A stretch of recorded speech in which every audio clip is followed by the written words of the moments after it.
ద్వితీయోధ్యాయము సాంఖ్యయోగము శ్లోకం 9. సంజయ ఉవాచ ఏవముక్త్వా హృషీకేశం గుడాకేశః పరంతప నయోత్స్యైతి గోవిందం ఉక్త్వా తూష్ణీం బభూవః. తెలుగు తాత్పర్యం. ఈ శ్లోకంలో సంజయుడు ధృతరాష్ట్రునికి యుద్ధరంగంలో జరిగిన సంఘటనను వివరిస్తున్నాడు. అర్జునుడు అనగా గుడాకేశుడు శత్రువులను జయించగల మహావీరుడు, పరంతపుడు శ్రీకృష్ణునితో ఇలా అంటున్నాడు: హే కృష్ణ, నేను యుద్ధం చేయను అని చెప్పి మౌనంగా నిలిచిపోయాడు. ఈ శ్లోకంలో అర్జునుడి మానసిక స్థితి స్పష్టంగా కనిపిస్తుంది. అతను తన సందేహాలను వ్యక్తపరిచాడు. శ్రీకృష్ణుని శరణు పొందాడు, కానీ ఇంకా శోకం మరియు మోహం పూర్తిగా తొలగలేదు. అందువల్ల మాట్లాడడం ఆపి నిశ్శబ్దంగా నిలిచాడు. ఇది భగవద్గీతలో ఒక ముఖ్యమైన మలుపు. అర్జునుడు ఇకపై వాదించడం మానేసి గురువైన శ్రీకృష్ణుని బోధను వినడానికి సిద్ధమయ్యాడు. ఈ మౌనం అజ్ఞానం నుండి జ్ఞానానికి జరిగే ప్రయాణానికి ఆరంభం. हिंदी तात्पर्य. संजय धृतराष्ट्र से कहते हैं, हे अर्जुन, अर्जुन जो महान वीर और शत्रुओं का दमन करने वाला था, श्री कृष्ण से बोला, मैं युद्ध नहीं करूँगा. ऐसा कहकर वह मौन हो गया है. यह मौन अर्जुन की गहरी मानसिक व्यथा और असमंजस को दर्शाता है. अब वह तर्क नहीं कर रहा, बल्कि गुरु श्री कृष्ण की शिक्षा सुनने के लिए तैयार हो चुका है. यही से भगवत गीता का दिव्य उपदेश आरंभ होता है. English meaning.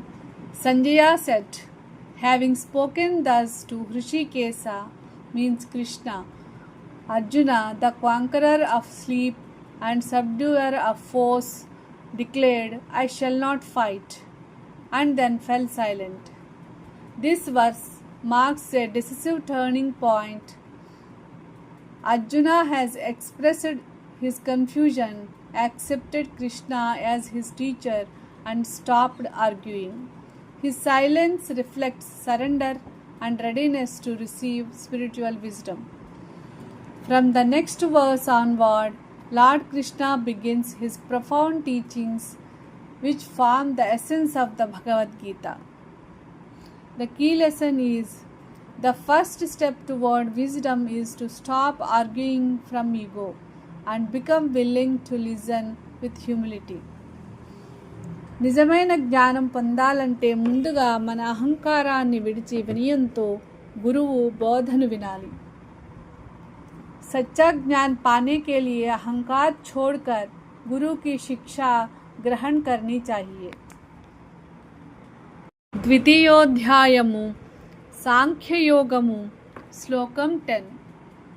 తమువాచ హృషీకేశః ప్రహసన్నివ భారత సేనయోరుభయోర్మధ్యే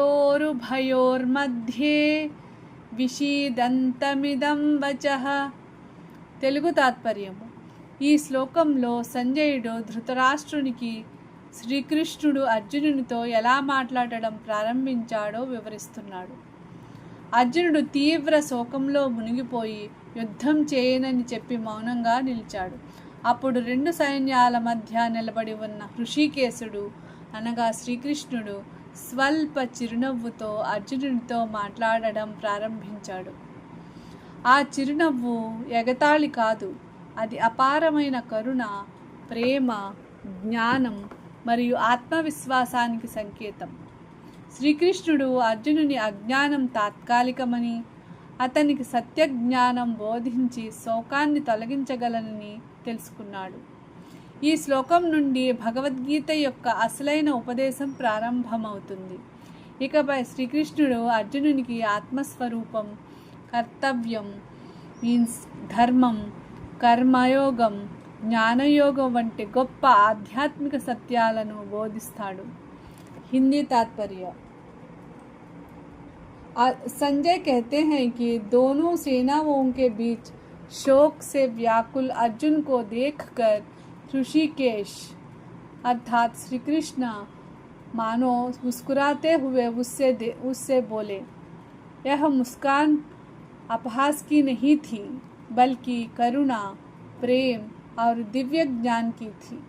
श्री कृष्ण जानते थे कि अर्जुन का भ्रम ज्ञान के प्रकाश से दूर हो जाएगा।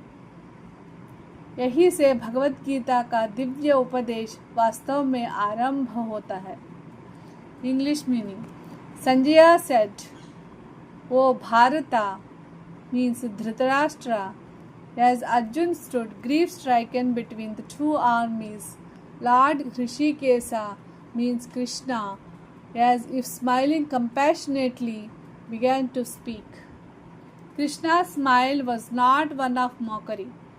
It reflects compassion, serenity, and perfect wisdom. He knew that Arjuna's sorrow arose from ignorance and that true knowledge would remove his grief.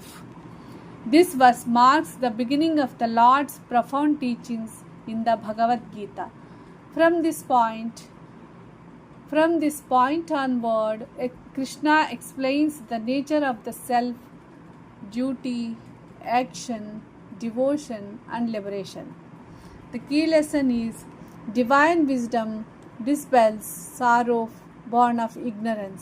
A compassionate teacher guides us from confusion to clarity and from grief to inner peace. భగవంతుని జ్ఞానం మన అజ్ఞానం, శోకం, భయాన్ని తొలగిస్తుంది. గురువు కరుణతో ఇచ్చే ఉపదేశమే జీవితానికి దారి చూపుతుంది. भगवान का ज्ञान अज्ञान और शोक को दूर करता है। गुरु की करुणा और शिक्षा जीवन का सही मार्ग दिखाती है।